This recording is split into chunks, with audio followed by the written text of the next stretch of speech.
overview of fiber channel. In this lesson, we are going to understand what is fiber channel and how it works. Before we jump in to understanding fiber channel, let's understand some of the SAN terminologies. A LUN, or a logical unit number, represents a disk that is presented to the host. So in a storage environment, you might have a virtual machine or a host for which the disk or the storage device might be located remotely. That device or the disk for the host is represented by a LUN number. A client is the initiator of the request, whereas the storage system is the target. That means where the actual disk resides. Now you must be wondering, what exactly is fiber channel? Now we have had input-output channels and networks in place for a long period of time, and they have their own set of benefits. Using the benefits from both the input-output channels as well as the networks, the fiber channel technology was built. A fiber channel technology is a gigabit speed network technology primarily used for storage networking. You can have bandwidth ranging from 1 gigabit to 2, 4, 8, 16, 32, and up to 128 gigabit per second. Fiber channel offers reliable transfers and provides high data integrity at high data rates. The fiber channel technology was designed for low latency and lossless networks. So the fiber channel technology can work even in long distances.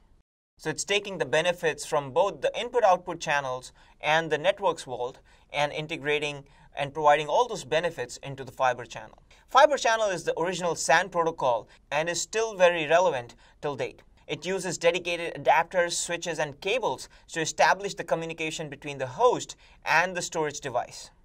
It is different than Ethernet at all ASI layers, including the physical layer. Let's now look at the fiber channel protocol architecture. You don't have to get too much worried looking at all these blocks or to remember all these blocks, but let's understand some of the high-level components that are key to the functioning of fiber channel. The fiber channel protocol architecture is a set of rules and standards that provide a fast, scalable, and reliable transport mechanism for most upper-level protocols. Although today its most important use is with storage and SCSI disks. Fiber channel also has capabilities and promise for a wider range of issues, including IP, ATM, and SCON. Now, the structure of the fiber channel architecture is divided into 5 levels of functionality. FC0 defines the physical interface characteristics. FC1 defines how characters are encoded and decoded for transmission purposes. FC2 defines how information is transported, like the frame, sequences, exchanges, login sessions, etc. FC3 is a placeholder for future functions. FC4 defines how different protocols are mapped to use fiber channel, like SCSI, IP, virtual interface architectures, etc. If you see here the SCSI 3 mapping SCSI FCP, FCP stands for Fiber Channel Protocol. The Fiber Channel Protocol is used to carry the SCSI commands over the fiber channel network. Now let's switch to the light boarding to understand where fiber channel comes into play and how it works. In order to understand how the fiber channel works, let's take a scenario of a client and a server communication. We have a client, a web client, residing here, and we want to communicate to a server, which is primarily a web server residing remotely. Now, they can be accessible via 2 scenarios. One is using the local environment, which has a bunch of switches, and they are being connected like this. Or they might be accessible using another routed network, which we can draw as a cloud, and they are trying to access the web server through a cloud. So any of these methods can be used to access the web server. Now, the web server here has the storage, which is remotely located. So let's draw the storage disks, here. And now, in order to connect to the remote disk, all the server needs is the fiber channel network. So we have a bunch of switches here which are fiber channel, which are supporting fiber channel, and they can communicate to the disk using the fiber channel network. Now, the switches here are basically your MDS 9000 switches. It can be of other vendors, but since we are talking about the Cisco platforms, it is MDS 9000 series switches, and they support fiber channel. And the web server here will be called the initiator. The disk or the storage system here will be called the target. Now, the initiator, target, all they can communicate is through or across the fiber channel network only. Now, there are different processes that goes through which we'll be talking in the coming sub-lesson. But there are a few other things that we need to understand and know before we jump on to understanding how the communication works. Now, in the storage networks, we do not have the same concept or the addresses like we have for IPv4 or IPv6. Here, we have the worldwide names. The worldwide names are used to identify the devices in the storage environment or the SAN environment. The initiator, or the ports that are connected to the server, or the ports that are connected to the storage system, are called the host bus adapters, HBAs. These switches are, since they are the fabric, these are called the nodes.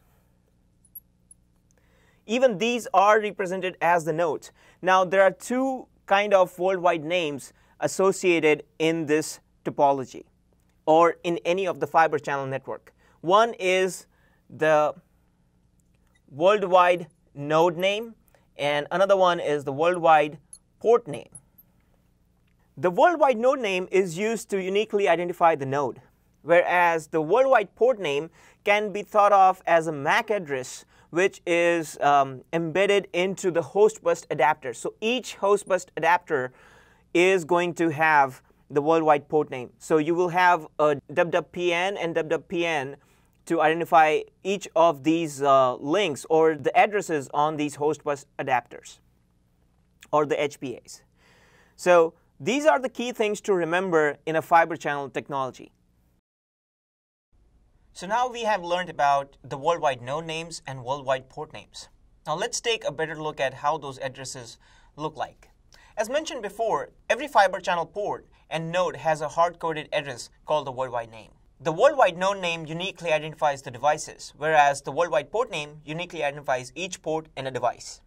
The worldwide name is an 8-byte address which is represented in a similar fashion of a MAC address. If you see an example here, a worldwide name here consists of 20:00:00:45:68:01EF:25. So we have a worldwide node name and a worldwide port name.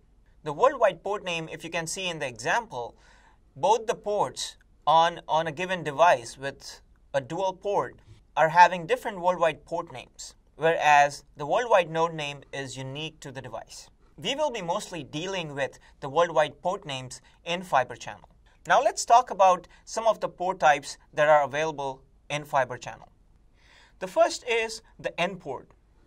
N port are also known as node ports. The node ports are used for connecting peripheral storage devices to switch fabric or to a point-to-point configuration.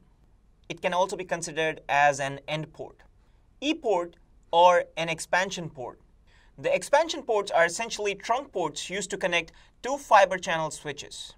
Then we have the F port. The F port reside on the switches that allow connections to the storage peripherals, or the F ports are basically connecting to the N ports on the other end.